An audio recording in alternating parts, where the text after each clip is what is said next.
Syariat, tarekot, hakikat harus mix. Tidak boleh ada yang lepas. Puncaknya adalah hakikat. Kita dekat, kita ketemu sama Allah, sehingga terbuka banyak rahasia-rahasia kebenaran.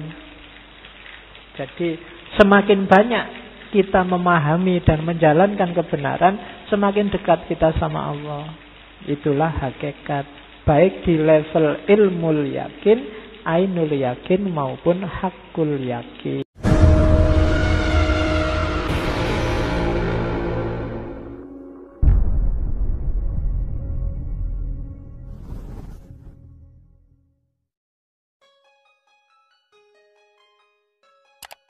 Loh, kalau sudah sufi apa ya harus sholat, Pak? Kan banyak yang gitu. Kita makomnya sufi, sholat tidak penting lagi. Tidak. Ada dialektika syariat, torekot, hakikat. Islam yang kafah itu tiga-tiganya. Tidak boleh ada yang hilang. Syariat itu ketetapan Allah, jalan yang dikasih oleh Allah ke kita untuk kita tempuh.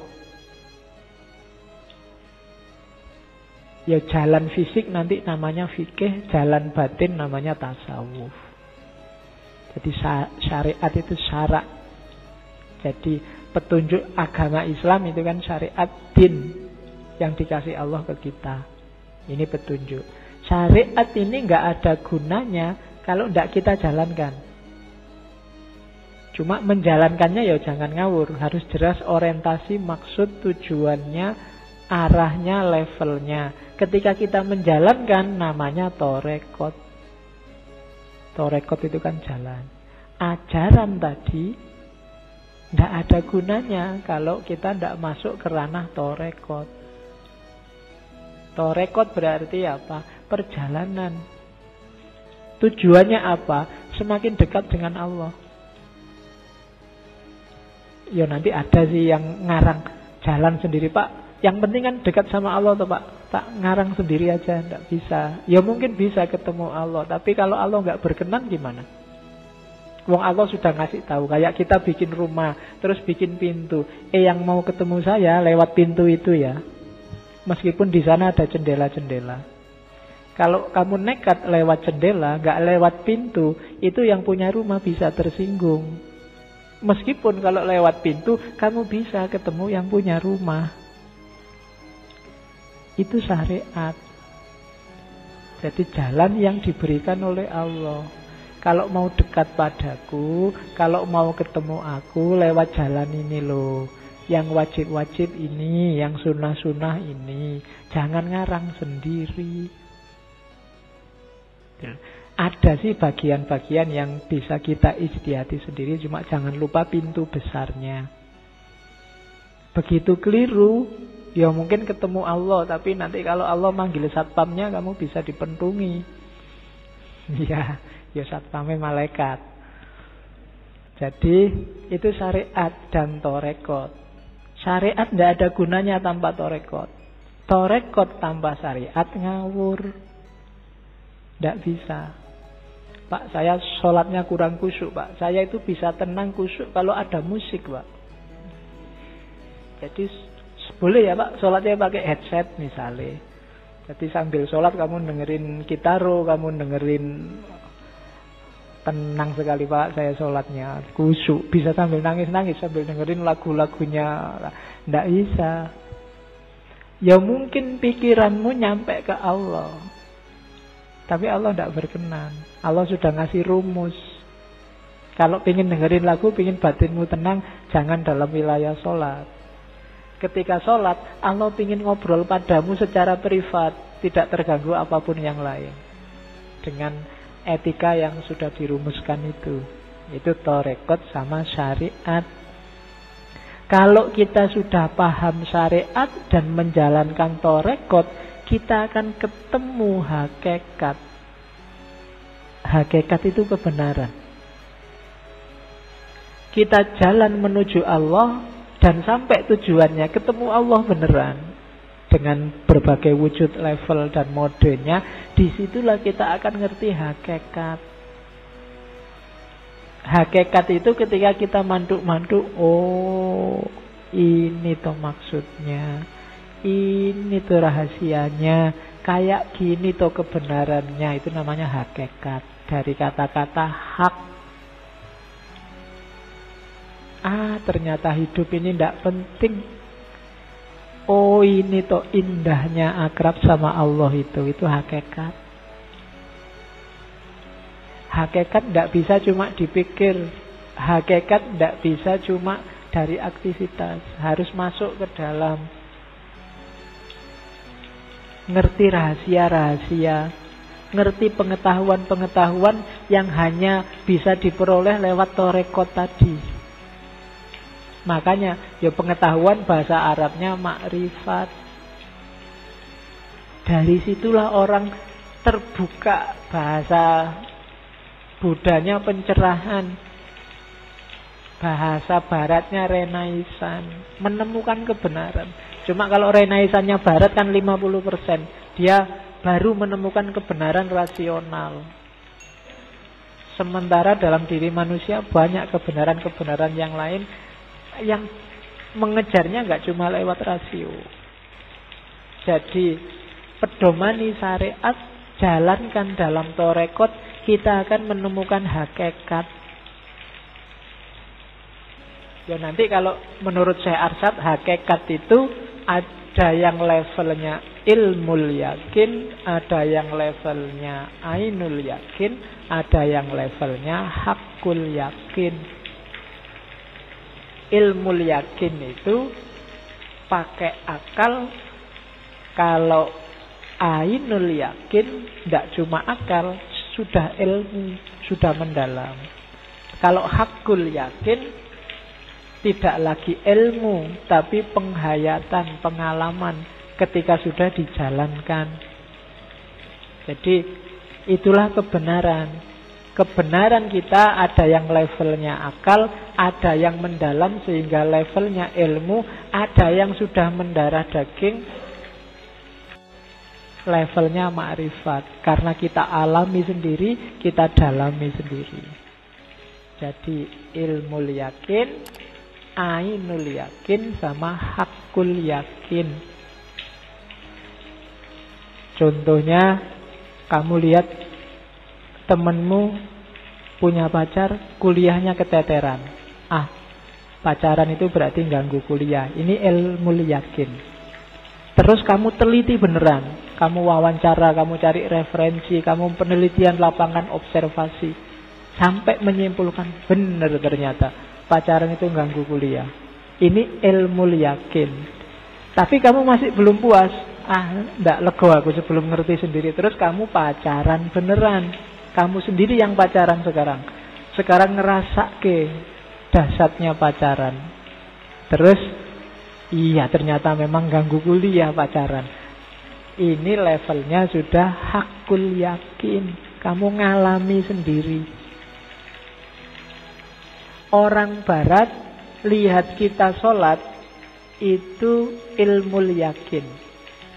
Orientalis yang belajar sholat kita itu ainul yakin. Kita sendiri yang sholat dan merasakan seperti apa sholat, inilah hakul yakin. Sepinter apapun orientalis, Islamolog, dia tidak akan bisa masuk ke wilayah hakul yakin. Sebelum dia masuk Islam sendiri serius, bukan hanya coba-coba. Kalau hanya coba-coba ya tidak akan ketemu rasanya. Nyoba kuliah tidak ada rasanya. Nyoba pacaran tidak ada rasanya. Nyoba kawin tidak tahu rasanya ada apa enggak. Tapi jangan dicoba loh. Oke. Jadi syariat, torekot, hakikat. 3 hal inilah yang nanti bikin Islam kita kafah, sempurna, utuh. Ada orang yang syariat saja, berarti ilmunya dalam, tapi nggak ada yang dijalankan satupun. Ngerti sih kalau tahajud itu bagus, ngerti sih kalau baca Quran itu bagus, ngerti sih kalau sholat duha itu bagus, ngerti sih kalau zikir itu bagus. Begitu ditanya mana yang sudah dilakukan, insya Allah Pak. Berarti belum. Kamu masih di level syariat, belum torekot. Ada yang sudah torekot tapi nggak nyampe hakikat. Kenapa? Salah orientasi. Dijualan kan salah fokus. Fokusnya pada syariatnya, melupakan hakikat. Fokusnya pada sudah cocok apa belum, dan tidak bergerak. Kalau sudah cocok terus mau ngapain? Kehilangan Allahnya. Dia sholat sibuk dengan fikihnya, sehingga khusyuknya hilang. Sholat sibuk, ini barisannya sudah rapat apa belum? Ternyata belum rapat. Terus kakinya yang sebelahmu kamu injek. Karena yang di sebelah nggak mau diinjek, minggir dia, kamu kejar, minggir lagi, dikejar lagi. Kamu sholatnya kehilangan Allah cuma kejaran-kejaran kaki. Banyak kan yang kaku begitu. Jadi fokus pada sholatnya. Sholat digigit nyamuk, terus mbok kukur. Wah, saya Syafi'i ya, gerak 3 kali batal. Sumpek deh kamu. 1, 2, 3. Ayo ini sudah 3. Kelanjutannya gimana? Kamu fokus ke fikih. Ya sebenarnya rumusnya sholat itu kan 2. Kalau kita sudah ngerti syarat rukunnya, laksanakan secara khudu' dan khusyuk. Khudu' itu aktivitas fisiknya, khusyuk itu aktivitas batinnya. Kan cuma itu. Malah ada hadis yang Nabi waktu sholat ada ular lewat. Sama Nabi sholatnya diberhentikan sebentar, ngambil kayu, ularnya dipukuli, tik tik tik, ularnya mati, dilanjutkan lagi sholatnya. Tapi yo mukulnya enggak sambil joget-joget, sambil lincah-lincah, enggak. Khudu itu bikin gerak. Ya mungkin ada tambahan gerakan dikit-dikit, rambutmu gatel, enggak masalah, asal tetap kelihatan tunduk. Khudu. Enggak kok gatel kamu pukul berapa kali sambil sholat sambil enggak. Berarti tidak khudu. 1 kali gerak pun kalau menunjukkan kamu tidak khudu, tidak tunduk, itu sholatmu juga rusak. 1 kali gerak, misalnya kamu sedang sholat, temanmu di kos-kosan pamit, aku bali sik yo, sip. Nah, yo podo wae. Itu namanya kamu nggak konsentrasi ke sholatmu. Itu loh. Jadi khusyuk sama khudu. Ya, jadi syariat, torekot, hakikat harus mix. Tidak boleh ada yang lepas. Puncaknya adalah hakikat. Kita dekat, kita ketemu sama Allah, sehingga terbuka banyak rahasia-rahasia kebenaran. Jadi semakin banyak kita memahami dan menjalankan kebenaran, semakin dekat kita sama Allah. Itulah hakikat. Baik di level ilmul yakin, ainul yakin maupun hakul yakin. Ya ini uraian tadi, hubungannya syariat, torekot, hakikat. Syariat tanpa torekot itu hampa, tidak ada gunanya. Torekot tanpa syariat itu sesat, tidak jelas orientasinya.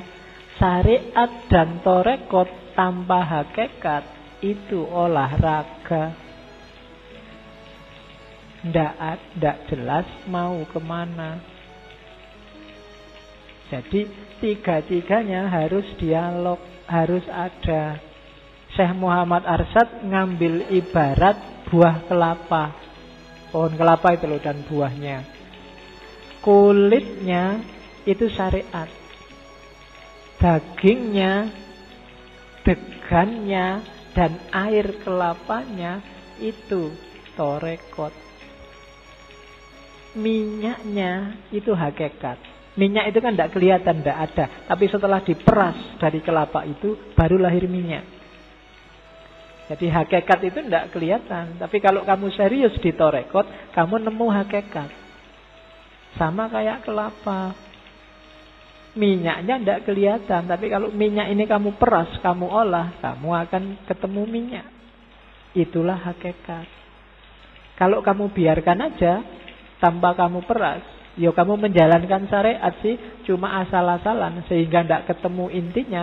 Ya seperti kelapa yang tidak menemukan minyaknya.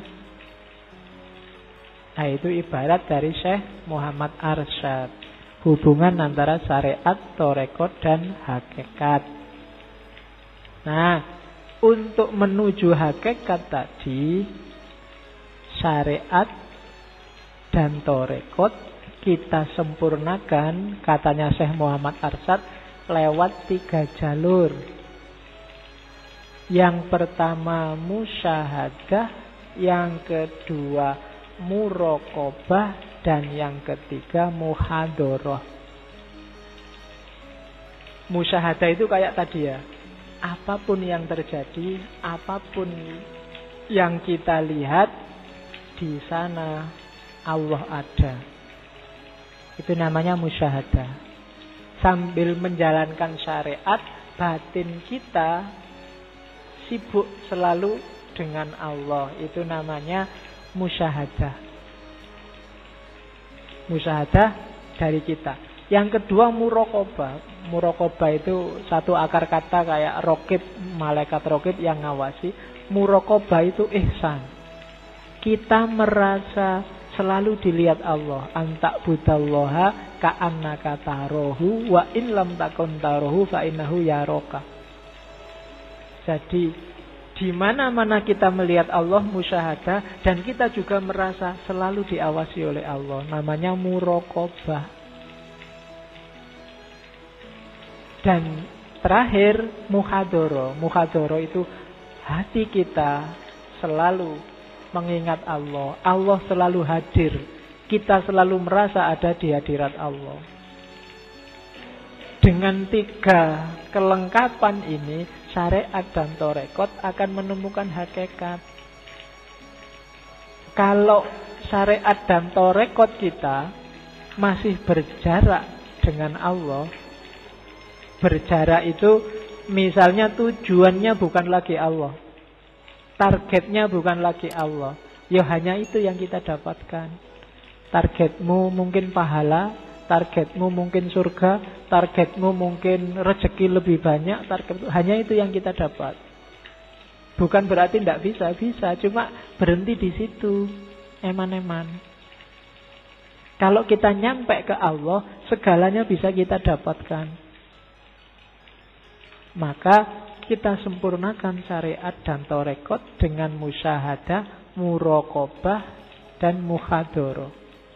Di mana-mana hanya kita lihat Allah, kita yakin bahwa Allah selalu mengawasi kita karena kita juga selalu hadir di hadirat Allah dan Allah juga selalu ada dalam hati kita.